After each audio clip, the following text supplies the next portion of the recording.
Hello বন্ধুরা, আজকে দেখো আমরা সকাল সকাল উঠে চলে এসেছি পার্কে। দুই বন্ধু মিলে চলে এসেছি পার্কে। তা এখন ভোর 5টা বাজে। তা আমরা ভোর 5টার সময় নাটক মারতে এসেছি, ব্লগ করার জন্য এসেছি আমরা। তাই দেখো ভোরের ওয়েদারটা কত সুন্দর লাগছে। আর এই কাদার ভেতরে তো আমার পায়ের গোষ্ঠী নেপাত হয়ে গেছে।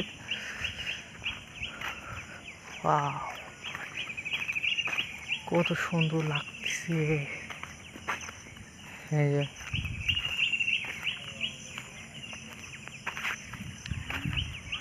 আর এই যে এটা হচ্ছে ড্রাগন ফল, আর এটা হচ্ছে ড্রাগন ফলের ফুল। দেখতে পাচ্ছ কতগুলো মৌমাছি রয়েছে। এখান থেকে সরে যাওয়া ভালো। তো গাইস,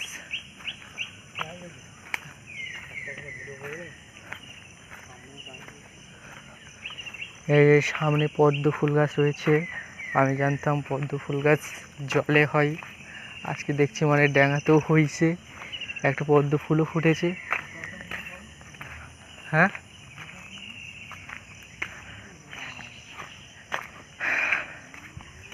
হ্যাঁ গাইস, এখন আমি পাটা ধোবো, পায়ে খুব স্লিপ মারছে, তো একটু বন্ধ থাকবে। হ্যালো বন্ধুরা, আবার শুরু করে ফেললাম। আমার পা ধোয়ার পরে আবার ব্লগ শুরু করলাম। তো চলো তোমাদেরকে একটা জিনিস দেখে। আজকে আমরা যে পার্কটা এসেছি না, সেই পার্কটাই একটা সাইনবোর্ড লাগানো আছে।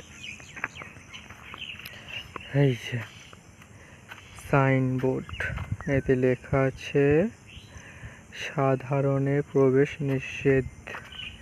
মানে এটাতে শুনে যে রেগে যাবে, তার মানে যাত্রা মাথা গরম হয়ে যাবে। কারণ এই বাগানে ঢোকা সাধারণে নিষেধ, মানে প্রবেশ নিষেধ লিখলেও কোনো ব্যাপার ছিল না, কিন্তু সাধারণ মানে বলতে তো সবাইকে বোঝানো হচ্ছে সাধারণ। আর এখানে তো অসাধারণ তো কেউ নেই যে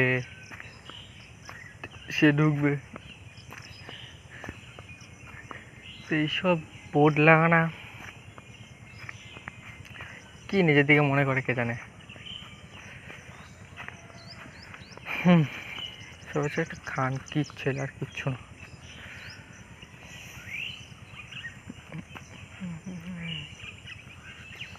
ফুল গাছ। আর এই যে আমি আজকে বাগানের বাইরে চলে এসেছি। বাগানের ওই সাইড, এইটা এই সাইড পাঁচিল দেওয়া। এই পাঁচিল এক লাথি মারলেই ভেঙে যাবে পাঁচিল।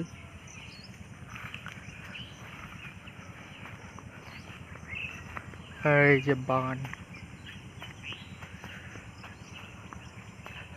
আর অবশ্য সাধারণের প্রবেশ নিষেধ বলে ভালোই করেছে, কারণ বাগানের যে অবস্থা কেউ আসবে না।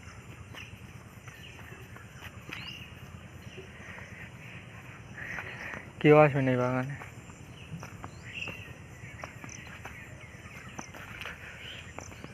এই যে দেখো বাগানের অবস্থা কি, কোনো সৌন্দর্যই নেই। তা কেউ কেন আসবে বাগানে?